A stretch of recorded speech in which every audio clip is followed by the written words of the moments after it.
সুপ্রিয় শিক্ষার্থী বন্ধুরা এবং সকল ভিউয়ার্সদের এমবি পাঠশালা চ্যানেলে নতুন আরেকটি বাংলা রচনার ভিডিওতে স্বাগত। অবশ্যই তোমরা ভিডিওটি স্কিপ না করে সম্পূর্ণ দেখবে।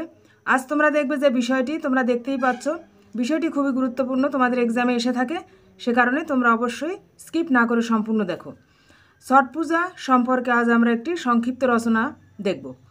রচনাটি আমি সেন্টেন্সের মাধ্যমে নিয়ে এসেছি।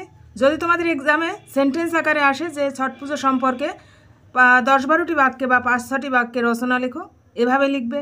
যদি বলা হয় ছট পূজা সম্পর্কে তোমরা একটি অনুচ্ছেদ রচনা লেখো, দাগ নম্বরগুলো বাদ দিয়ে তোমরা পরপর শুধু বাক্যগুলো লিখে যাবে। এছাড়াও তোমরা বিভিন্ন বিষয়ের উপর রচনা পেয়ে যাবে। এই ভিডিও ডেসক্রিপশন দেখবে, সেখানে রচনা শেখার প্লেলিস্ট লিঙ্ক দিয়ে রাখবো আমি, সেখানে গেলে সমস্ত বিষয়ের উপর রচনা পাবে। চলো আজ আমরা দেখব বাংলা রচনা ছট পূজা। প্রথম বাক্যটি কী আছে দেখো। ছট পূজা হলো বৈদিক হিন্দু উৎসবগুলির মধ্যে একটি অন্যতম উৎসব। এই উৎসবের মাধ্যমে ভক্তরা হিন্দু পুরাণের দেবতা সূর্যদেবের উপাসনা করেন। 2 নম্বরে, এই পূজা হিন্দু ক্যালেন্ডার অনুযায়ী কার্তিক মাসের 6ষ্ঠ দিনে অনুষ্ঠিত হয়ে থাকে। 3 নম্বরে, সূর্যদেবের স্ত্রী দেবী ছঠি মাইয়া এই পূজার দেবী। এই উৎসবটি বিশেষ করে মৈথিলি এবং ভোজপুরি ভাষাভাষী মানুষের উৎসব।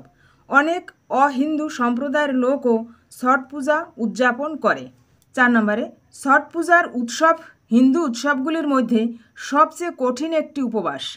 এই উৎসব পালনের সময় এই দিন মানুষেরা জল ছাড়াই, বন্ধুরা এটা 6 আকার আছে, কিন্তু এই উৎসব পালনের সময় এই দিন মানুষেরা জল ছাড়াই 1.5 দিন সম্পূর্ণ উপবাস রাখে। 5 নম্বরে, এই উৎসবের প্রথম দিনকে বলে নাহয় খায়। এই সময় ভক্তরা নদীতে পবিত্র স্নান করে এবং সূর্যদেবকে পবিত্র নৈবেদ্য প্রদান করে। 6 নম্বরে, উৎসবের দ্বিতীয় দিনকে বলা হয় খরনা। এই দিনে ভক্তরা ক্ষীর পুরি বানিয়ে এবং সূর্যের আরাধনার পরে এটি দিয়ে তাদের উপবাস ভঙ্গ করে। 7 নম্বরে, এই উৎসবের তৃতীয় দিনকে বলে সন্ধ্যা অর্ঘ্য। এই দিনে ভক্তরা জল থেকে বিরত থাকে এবং কাছাকাছি জলাশয়ে গিয়ে অস্তগামী সূর্যকে অর্ঘ্য দেয়। 8 নম্বরে, ছট পূজার চতুর্থ দিনে উষা অর্ঘ্য। এই উষা অর্ঘ্যের মধ্য দিয়ে ছট পূজার সমাপ্তি ঘটে, যেখানে ভক্তরা উদীয়মান সূর্যের কাছে প্রার্থনা করে এবং তাদের উপবাস ভঙ্গ করে। 9 নম্বরে দেখো, উদীয়মান সূর্যের রশ্মির অনেক রোগ নিরাময় ক্ষমতা এবং স্বাস্থ্যের উপকারিতা রয়েছে, যা ভক্তদের বিভিন্ন উপকার করে। 10 নম্বরে, ছট পূজার পবিত্র নৈবেদ্যগুলির মধ্যে রয়েছে খেকুয়া, একটি মিষ্টি খাবার এবং তাজা ফল। 11 নম্বর বা শেষ বাক্যটি কী আছে। ছট পূজা বা সূর্য ষষ্ঠী হলো একটি অন্যতম পরিবেশ বান্ধব উৎসব। ছট পূজা সূর্যের গুরুত্বের প্রতীক এবং কিভাবে এটি পৃথিবীতে জীবন টিকিয়ে রাখতে সাহায্য করে, তাই এই ছট পূজার মূল বিশেষত্ব। তোমরা নিশ্চয়ই জানো যে সূর্য আলো না থাকলে আমাদের পৃথিবীতে জীবজগতের সৃষ্টি বা অস্তিত্ব টিকে থাকা সম্ভব হতো না।